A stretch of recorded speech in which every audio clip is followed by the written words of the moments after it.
every single product that your bank would offer. All of them are being replicated in a decentralized manner. And that is what we are super excited about, not being able to do things that we currently can do with the banking system, but new things that were never possible before. The nature of technology is that the rate of innovation that happens changes so quickly. It is a technology that you eventually have to learn. In being able to apply this technology in your business, in being able to apply some of the innovation that is happening, and that is super exciting. If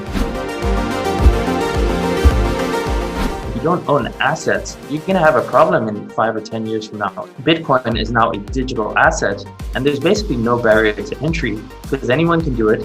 Then you have a piece of a very scarce network that so far has only just continued to go up in value and will probably continue to do so. So educate yourself. What is Bitcoin? How does it work?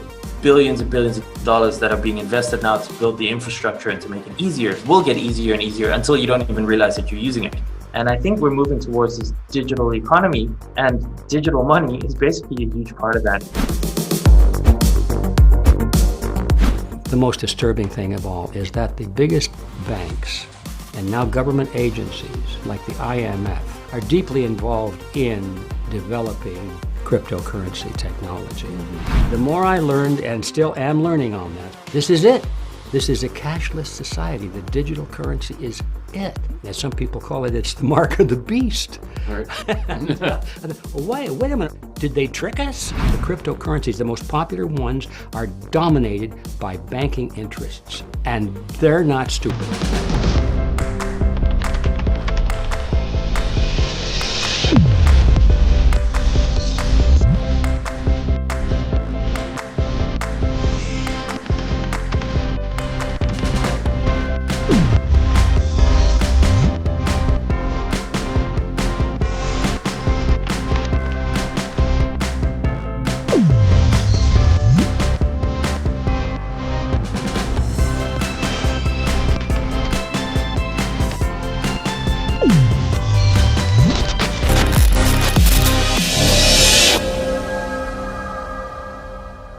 Hello, welcome to episode 7 of Crypto Revealed. Well, here we are, episode 7 of 9 in our 9-part docuseries. So we're really getting down the road here a bit and seeing how this information tries to create a shape of understanding in front of you so that you can make this work for you. And that is our goal. I want to see crypto work for you. I want to see it enrich you. I want to see that you understand what it is, why you're investing, and how it can lead to a brighter, more prosperous future. Again, buyer beware. You have to understand this well enough to know what the risks are and to understand the downsides and what to avoid. That's what this series is all about, is bringing that to you. So even though we've covered a lot of ground so far, we have a lot more ground to cover, and I'm really excited to do that with you right here, right now. Before we jump in, I just want to remind you that during the free viewing period, we have steep discounts on our various packages for Crypto Revealed, and we have great bonuses. So we're so excited to share this with the world for free. We're so excited that you're here right now during the free viewing period. But when you invest, now you can revisit this all on demand. You can get the bonuses, and this is one that I think pays dividends for years to come. And just know, we just so much appreciate it because it supports our work, and it really is a win-win. We want to give you a ton of value in what you're getting, and it helps to support the work we're doing so we can keep doing this and putting this out into the world where anybody in the world can watch it for free during this free viewing period. We are now getting into kind of the last third of the series. We're going to jump into episode 7 right now. Let's go.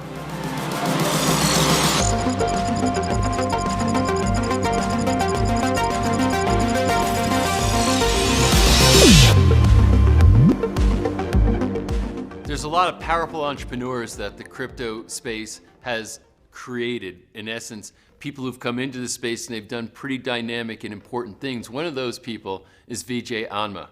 He has created tax software for cryptocurrency, something that was necessary. This is a strange world when it comes to crypto investing, how the IRS looks at it, and then how to figure out the tax implications of it. And it doesn't just stop there with him. He's got encyclopedic knowledge around this world of cryptocurrency, and somebody that I think you need to hear from. So enjoy my interview with Vijay Anma. Vijay, thanks so much for taking the time to have this conversation. I know we're going to learn a lot. Thanks, Patrick. Happy to be here. Let's talk about your background. What was your academic background and business background that got you doing what you're doing today? Yeah, so my background, I'm originally from India. I came here in 98 to do my master's in computer science. I went to University of Illinois at Chicago, which was one of the top schools. At the time, I was really interested in graphics and animation, and Star Wars was a big inspiration growing up. And one of the professors who developed the animation for Star Wars was at University of Illinois. So went there, got a full ride scholarship, incredibly fortunate to be able to do that. And while I was in grad school, internet was just blowing up, right? That was during the late stages of the late 90s is when internet was really taking off, and ended up creating a website to be able to listen to Indian music. And that started my entrepreneurial journey. I'm a programmer by background. I had to learn business through trial and error. So you learned business, you became an entrepreneur. What moved you toward the crypto space? Yeah, so I've always been interested in technology, especially cutting edge technology. Went to Singularity University, which is this campus in NASA Ames, and they are designed to study the latest cutting edge technology and using the technology as a way to impact 1 billion people's life positively, right? So that was the mission of Singularity University, formed by Peter Diamandis and Ray Kurzweil. So I attended that. I was part of the first batch of students, 40 students that were selected from, I think, over 3,000 people to have an intensive summer program where we study different technologies. So I was always actively looking for the cutting edge technology. And when Bitcoin came along, was fascinated by it. And to be honest, initially I thought it was some kind of a Ponzi scheme. It was a scam. I was highly skeptical about it. And later on, going through and reading about it and understanding the technology and math behind it, was super fascinated. And started dabbling in the crypto space then. So what are your main activities now, as far as business and entrepreneurism? Just to fill in some gap between 2012, which is when I first came across Bitcoin, and we started doing some trading, arbitrage trading in different markets. So the market in India had a premium of Bitcoin compared to the market in the US. So we would do some arbitrage trade between here and India. And in the process, we were having like hundreds of trades a day. And all of that had to be reconciled at the end of the year. And that was an issue. My accountant was charging a 5-figure just to consolidate all the trades.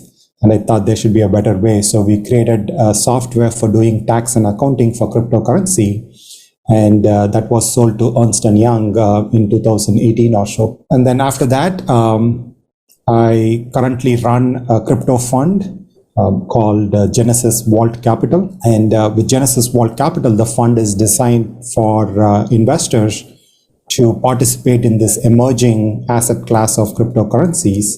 And our goal is to provide alpha over Bitcoin. So we want to make better returns than Bitcoin. And we do that by investing in some of these emerging early stage tokens and opportunities. So, and this is kind of like the world that everybody looks through, saying, okay, there's kind of Bitcoin, and then there's all the altcoins, and people have various opinions, around this. For your strategy for your fund, what kind of approach do you take to get better returns? So, just to make things clear, we are super bullish on Bitcoin, and at the same time, Bitcoin had its 10,000x return, right? It is not going to go up another 100 times over the next year or two. But the fundamental technology behind Bitcoin blockchain is a groundbreaking technology. It's a breakthrough technology in the field of computer science in the last 30 years that is going to give birth to many, many billion-dollar, multi-billion-dollar industries. And our strategy is to focus on those emerging early stage opportunities, right? Similar to how Bitcoin was 10 years ago, we look for those investments that hasn't captured people's imagination. People don't understand what it's about. And we have a thesis and we invest in them. And that's how we get better returns than Bitcoin. You have this unique perspective because you come from the world of computer science, and like everything, timing is everything in life very often, and you happen to be there at a very exciting time in the late 90s when this was all developing, and I guess it's almost like a surfer catching a wave, it seems like. When you first started observing blockchain and understanding it from the lens of a computer scientist, what occurred to you? What were you thinking about the future? Yeah, so that is a great analogy to understand that these innovation happens in waves. Mm-hmm. And some of the waves are small waves and some of the waves are big waves, right? You never know. There are some indications. You're like a surfer waiting for the wave to come. You see the wave at a distance and you never know whether it's going to be a big wave or a small wave, right? But our goal is to be able to become a good surfer. So when there is a good wave, you're able to catch that wave. If there is a small wave, you still ride it. Mm-hmm. And how we see that evolve in the market is, if you look at what happened last year, this whole amount of money coming into this decentralized finance space, right? So DeFi summer 2020 was the summer of DeFi, where so many of these decentralized finance projects were able to launch. And that is a big wave, right? So last year, around this time, less than $1 billion were locked in this DeFi in the area of decentralized finance. Mm-hmm. And now it is close to 150 billion or so. So it's 150 times increase in just a year. And that is a big wave, right? So being able to see that wave before it comes on and being able to capture that. And then once that wave happens, you would have like smaller ripple effects, smaller waves. So you had DeFi come to Ethereum, which is one of the largest chains right now for being able to build smart contract applications. Mm-hmm. And we saw that, and guess what's going to happen? It's going to happen in other chains, right? So you see that happen in the main Ethereum chain and some of the other smaller chains like Binance and Phantom and Solana. So many of these other chains are still riding on the big wave, which is the decentralized finance. So that is the kind of thesis of being able to capture these smaller waves. There are other theses around how we see the market evolving, and we see other waves that are coming on, and some of them we might be a little bit early, and some of them we might totally miss the market. But as long as we are a good surfer, we're going to catch these waves. You talk about DeFi, for example, like really increasing a lot. And you cited some of the examples. Are there other technologies that are coming around? Blockchain is one thing. Where you look at quantum computing starting to make headlines here and there, with breakthroughs. Do you see major shifts in computer technology that would impact all this coming down the road? So blockchain is a fundamental technology that's going to have impact across our lives, across multiple areas of our life. Right now, it's starting in the area of finance, but it's not going to stop in the area of finance, right? It's going to spread beyond. Similar to what happened in the internet. Internet was a big wave. And, an analogy would be when Bill Gates was on the David Letterman show, right? And he was talking about, David Letterman was asking me, what can I do with the internet? And Bill Gates was saying things like, you can watch your sports and football, you can buy tickets online. And David Letterman, you could see, was not very impressed, right? Because he can do everything that Bill Gates was talking about already, right? However, we did not have the foresight, or Bill Gates did not have the foresight to see, it could enable something like Airbnb or Uber, because those are fundamental businesses that completely did not exist or cannot exist before internet was there, right? So similarly, the blockchain technology, we are going to see things that are going to disrupt the way that the current businesses are being done. So some of the things that is happening in the DeFi world is every single product that your bank would offer, all of them are being replicated in a decentralized manner, right? You have your savings account, your checking account, being able to take loans. So all of the products are being done in a decentralized way. However, that is, it's a huge market being able to do that in a decentralized way. However, what is really interesting is the emerging opportunities, right? It is things that we have never seen before. You have one thing which is a self-repaying loan, and it just blows your mind to understand how can a loan repay itself, right? And Things like that are possible using smart contracts, where you have loans that essentially are arbitrage opportunities between interest rates, and the loan is able to repay back itself. And even if you forget to send make the payment, like what we do for credit card, with a smart contract, it automates the process. So there are so many of these innovations. We are just seeing the very, very early stage of what these innovations are. And that is what we are super excited about. Not being able to do things that we currently can do with the banking system, but new things that were never possible before, and to make that possible. Do you think 10, 20 years down the road, banks as we know them are going to be somewhat obsolete? I wouldn't say they would be obsolete, but they're going to change completely. There is going to be banking services that people would need. However, the way that we do banking would completely change. So similar to what happened to the publishing companies, right? Our publishing companies are going to be obsolete when internet came along. In some ways, yes, like the newspapers went out of business. However, the way in which people consumed information did not go away, right? So there are new evolutions of it. And 10, 20, 30 years down the line, I do think that blockchain has the greatest potential. If you look at all the emerging technologies, if you look at artificial intelligence, you talked about quantum computing, you look at biotechnology, all these different technology waves that are coming, that we see them coming, blockchain would have the greatest impact on humanity compared to all the other technologies. And I'm not like trying to compare different technologies with each other. However, it is something very fundamental and something that is going to have an impact on people's life. Our prediction is that we're going to see the world's first quadrillion-dollar industry, right? We're not talking billions, we're not talking trillions. It's going to be the world's first quadrillion-dollar industry, right? That's 1,000 trillion.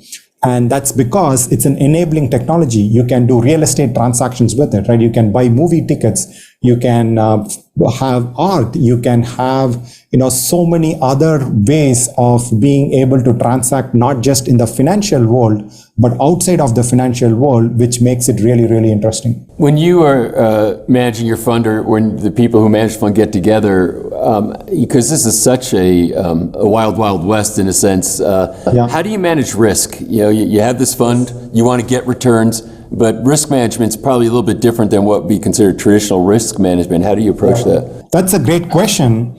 And that's something that we think about every day. And if you look at all the top 50 legendary investors, right? If you look at people like a Warren Buffett or Ray Dalio, their investing approach might be different, but they're all focused on how do you manage risk. And they talk about asymmetrical risk reward, right? So asymmetrical risk reward, I want to clarify that because some people misunderstand it. A symmetric risk reward is that you take little risk, you make little money.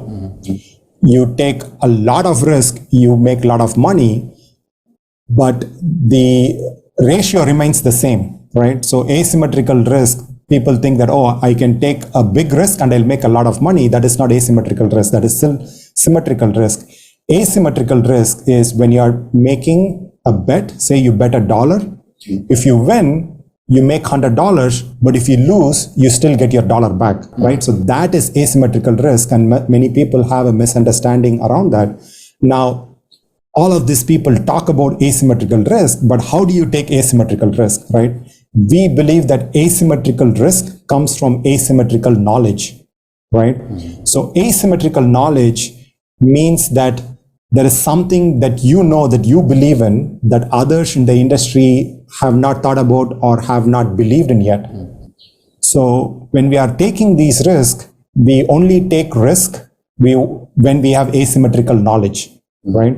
Yes. So making an asymmetrical bet without an asymmetrical knowledge is gambling, right? You go to Las Vegas, you can put $1, and if you win, you make like $30. That's gambling. We don't do that because there is no advantage between one person playing and another person playing. Whereas if you know that this particular project has some technology that is going to change the way real estate is being done, right? Or this particular project would have an impact based on other people being able to understand it, or the project is going to get listed in a bigger exchange. So all of this is asymmetrical knowledge, something that the wider audience doesn't know. And I'm not talking about people in the general world, right? It's not talking about people in the investor world. I'm talking about people who are in the crypto world, but they still don't know, because you have huge universe of these tokens. There are about 10,000 projects right now, and we find pockets of these various tokens. We find pockets of this information that is still not widely understood and still not widely known. That is how we manage risk. With your investments, I imagine, because you said you're very bullish on Bitcoin, but you think the huge gains that it's enjoyed are probably not going to be that big in the future, or continue to go the way it has. Do you still, place a good amount of investment in Bitcoin because it seems to be the most stable, even though it also is very volatile compared to other coins? It still seems to be the most stable. How do you kind of, spread your investments? This is a very interesting topic and very interesting question, because as we know, the security selection has an impact, but not as big of an impact as asset allocation, right? Asset allocation has a higher impact in terms of return compared to security selection, which is whether you're buying Bitcoin, Ethereum, or any of the other tokens, and also what quantity that you are buying them in. Mm-hmm. So in the fund, personally, we want to get alpha over Bitcoin, and we cannot do that if you are holding Bitcoin in the fund. Mm-hmm. So we have, not significant amount of Bitcoin in the fund, and we still use it for being able to do some of the trades. We don't hold any significant holdings of Bitcoin in the fund. Personally, I'm super bullish on Bitcoin. Of course, I hold some Bitcoin on my personal side of things, but my personal investment objective is different from the fund investment objective. Mm-hmm. So that's our kind of thesis or theory around super bullish on Bitcoin, and we are looking for alpha. We want to get better returns than Bitcoin, and we cannot do that by holding Bitcoin, so we hold some of the other coins. You said, and it's been cited multiple times, there's like 10,000 coins, right? And boy, that's a lot to filter through, isn't it? To try to say, okay, I got to try to pick some, I got to try to see something that maybe other people don't, right? Yeah. And so how do you approach studying this market? Because and there's really two versions of this question. One, you're a professional investor, with a fund, so that's one thing. And so be curious to see how you kind of going out, do your research and try to pick, place your investments. But then somebody who, like me, has a job but wants to invest, can't go study 10,000 coins. What advice would you give somebody like me? Yeah, so this field has a lot of opportunity, and guess what? It also attracts a lot of bad characters, right? Yes. It's an unregulated industry, and the nature of unregulated industry also means that people can come and do and say whatever they want. So we have to be really careful around being able to navigate and enter this market. At some point in time, we would have passive ways of being able to invest, like an S&P 500 index or something like that. And it's very difficult to do in the crypto space, even though there is like a top 20 crypto investment.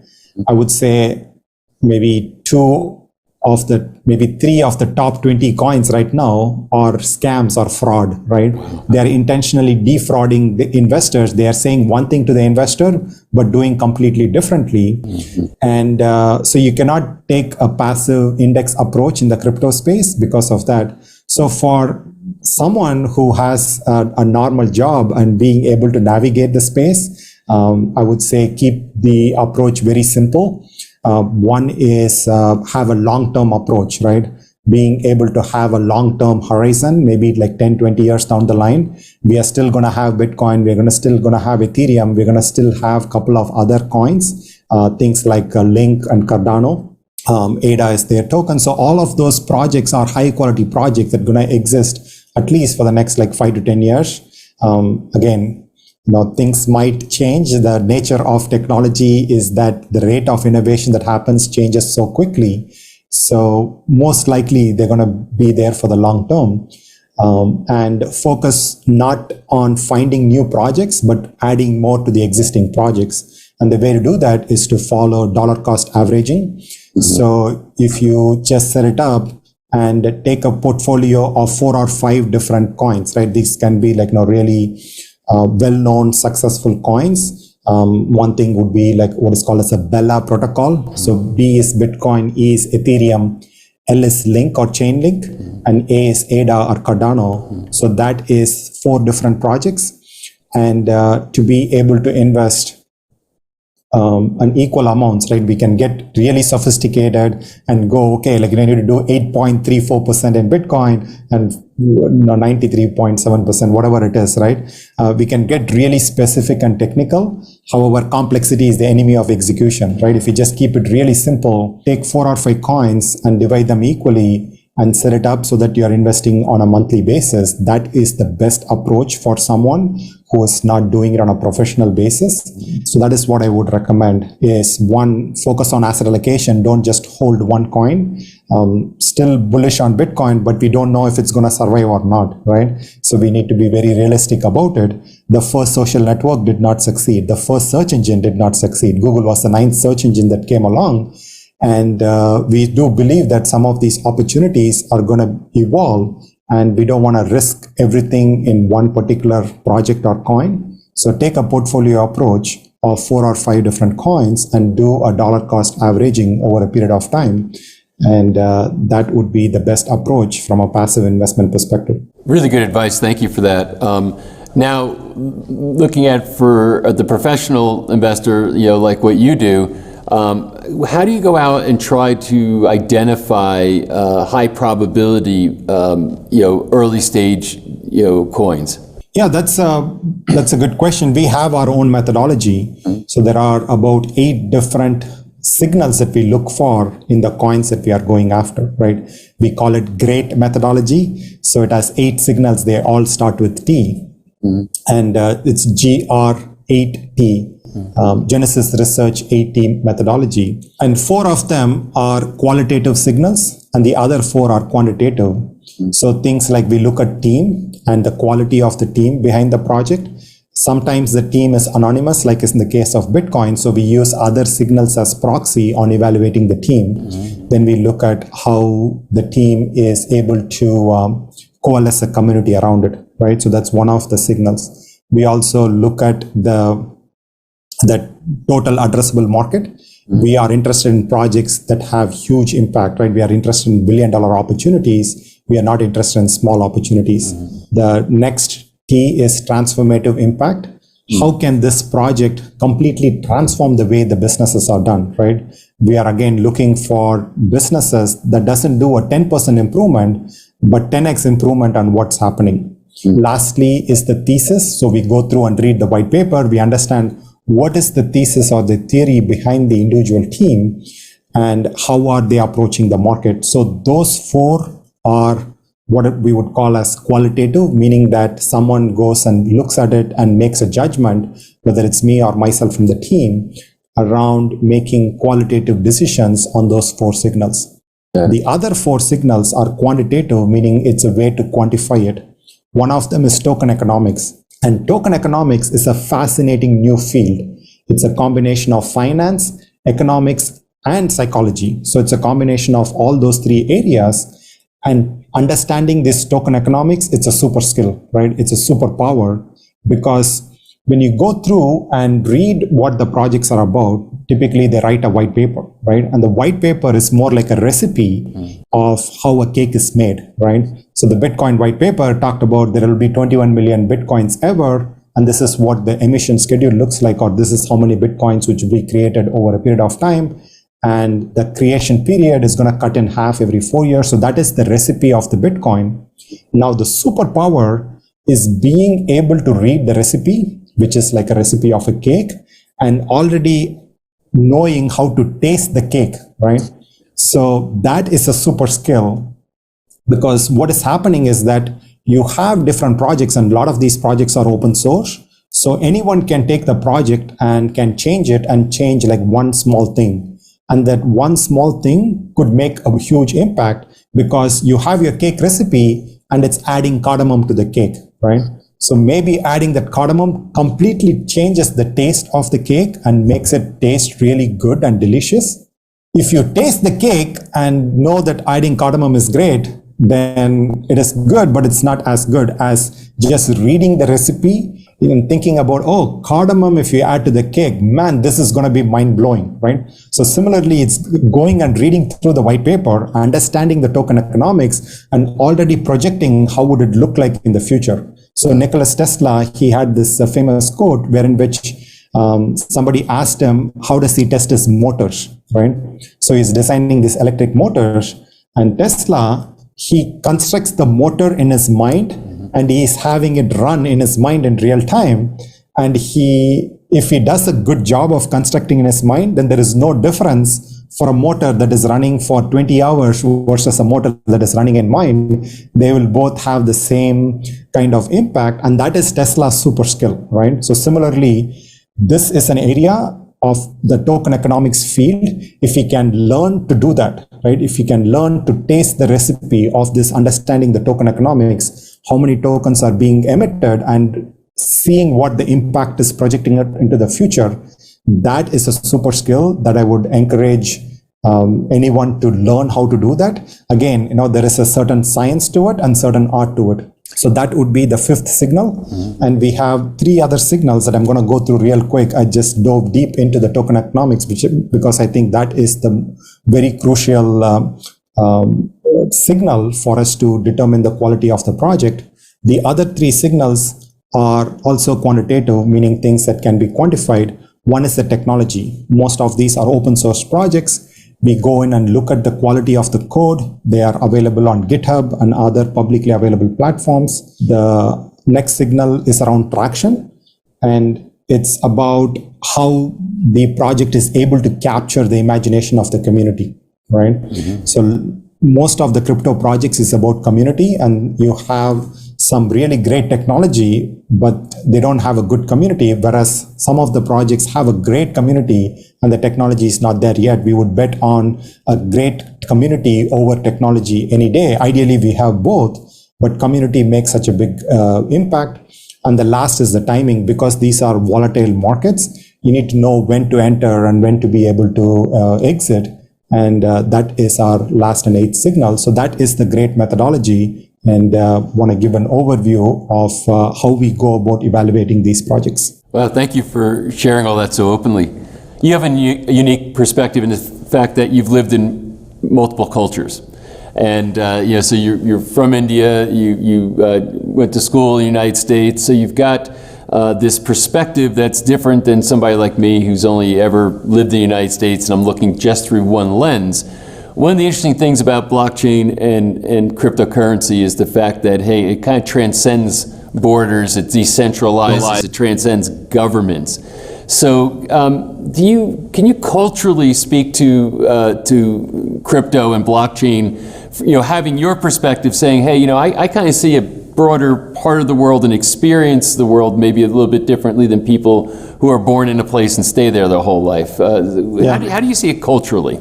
Yeah, so one of the main attraction for Bitcoin initially was the money remittance, right? I've been sending money over to India to support my family there, and I saw it and I immediately got it, right? Being able to do something cross-border without touching the banking system, hugely helpful. So that was tremendously helpful because I had the background of being able to understand the pain point firsthand of sending money overseas. Now, there are so many other issues that we don't experience on a day-to-day basis in developed countries such as US, right? For example, my sister, she's still back in India, and I asked her to open a stock trading account. Here, it's so easy. You go to Schwab, you just go sign up. Maybe it takes 5 minutes. You connect up your bank, boom, you're done. My sister worked on it for 6 months just to open a stock trading account. If it is so difficult for her to open it, and she is in India, there are other parts of the world where they don't even have some of these brokerages, right? So how do you participate in the wealth building if you don't even have access to being able to invest in a stock market and being able to have access to the best companies, right? If you have like an Apple or a Facebook or Tesla, a lot of people, they don't even have any way of being able to participate in the ecosystem. If you are not even playing the game, then forget about winning the game, right? However, blockchain allows participation in a decentralized manner, meaning there is no blockage, there is no one who is guarding from being participating in the ecosystem. What do I mean by that? Now you can participate and buy stocks as a token, right? So instead of buying an Apple share, you can buy an Apple token, and it is backed 1:1 with Apple shares, meaning like someone took like 1,000 Apple share and then they issued 1,000 tokens and they said one token is worth one Apple share because we are holding on to 1,000 token. Anytime, any point in time, people can come give us the token and we'll give you the Apple share, right? So what does this mean? This means that anyone, anywhere in the world with just a decentralized wallet like MetaMask can now participate in the financial ecosystem. They don't have to go through their local bank. They don't have to sign up for a stock brokerage account. They now have access to being able to participate in the upside of the best financial companies in the world. You know, things like Apple, Netflix, Tesla, and other companies. This opportunity was not there before. And it will take a long time before centralized banks would even catch up there, right? I mean, imagine somewhere in a small country, somewhere maybe in some of the developing parts of the world, maybe in Africa, maybe some parts of Asia, if a stock trading company has to launch, they have to do a countrywide launch, right? And if there is not enough market for people in the country to be able to participate, guess what? They're not going to be able to launch. Whereas this allows complete democratization of financial inclusivity for allowing anyone, even with $1, if you want to buy Apple share, you would be able to do that, not through the traditional centralized banking system, but through a decentralized way. And that is just one example. And that, when I came across it, I was like, man, this is mind-blowing. This can open up the access to financial ecosystem for so many people who never had access. And so seeing things like that and having cross-cultural view around it is really crucial, because there are some products that may not be ideally suited for the developed country, meaning that even Bitcoin with its volatility may not be suited for a developed economy, but for a developing economy or for an underdeveloped economy, that would be a crucial product. And that's what we have seen in countries like Venezuela, where you have huge inflation. This allows people to park their wealth in a way that is inflation protected. So you see these pockets and of application, and that comes from looking at it from a global perspective. What works in one country may not be the way in which things work in another country. Yeah, that's a very fascinating answer, because we feel, I think, very often, when you live in a place where you can just open up a brokerage account, as you said, it takes maybe minutes or not very long, as compared to other people in other places don't have the access. And so this does democratize things, I think, quite a bit, where everybody can enter the game and creates kind of a new economy. And I think that, in a sense, is sort of the vision of blockchain, and the vision of crypto is to democratize and to level playing fields, to take smart contracts where you've got people who have real estate, but it's a dead asset. They really don't hold the title to it, even though they've lived there for multiple generations, etc. All this starts to come alive. Are you seeing, and maybe this is kind of a final question because maybe it's a little bit big picture, but are you seeing that that there's going to be new wealth development and a better distribution of wealth based on what's going on right now? Definitely. This is rebuilding of an entirely new financial ecosystem, and being part of it is going to be helpful, not just from a money wealth perspective, but also in other ways of being able to democratize power, right? It's not about democratizing wealth, it's also about democratizing power. We are going to see that evolve over the next few years. And this allows, blockchain technology allows people who are interested to learn more. You still need to spend some amount of time to be able to learn and understand. It's not an easy technology right now. However, it will become easy at some point in time. But if we focus the time and effort right now to be able to learn, to be able to go in and understand some of what's happening in the space, it's going to be hugely impactful from a financial perspective. But more than financial perspective, we can have true democratization also of power, not just of wealth. Of course, you see the same kind of cycle that is going to play through. You're going to have centralization and decentralization, right? That is like a wave. You go from, or a pendulum, you go from one end to the other. Right now, we have too much on one side, wherein which power and money is centralized. And I think it's going to swing the other way. And we have already seen the swing the other way. And we're going to see the impact of that play out over the next decade or so. Well, your views are very stimulating, and I appreciate you so much taking the time to sit and share this with us. I think you have some very unique perspectives around this whole developing story around cryptocurrency and around blockchain, and you seem to be riding that wave really well. So thanks for sharing your ride with us. Thank you, Patrick. I also want to thank you for taking the time and taking this message to everyone. For people who are watching and have heard about Bitcoin, but they want to learn more about it, I highly encourage people to do that. It is a technology that you eventually have to learn, right? It is like WhatsApp. My mom never sent me anything before, but she's sending me WhatsApp message now. So everyone has to learn how to do it. The only question is, are you going to learn it now or 10 years from now, right?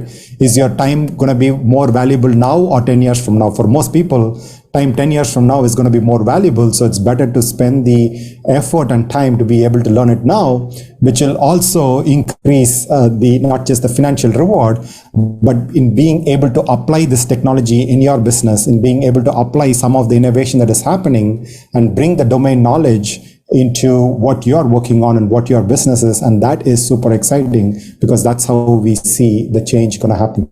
Super exciting indeed. And I was smiling when you were talking about your mom sending messages on WhatsApp. This is the world, right? So it's really exciting. So thanks so much, Vijay, for again taking the time and sharing all this wisdom. Thank you. Thanks, Patrick. That completes my interview with Vijay Anma. I'm so glad you were here to hear it and learn from it. Again, so many blocks that we have to put into place to get a total understanding of this world of blockchain and crypto, and that was an important one, so I'm glad you were here for it. Thanks for sharing this time with me.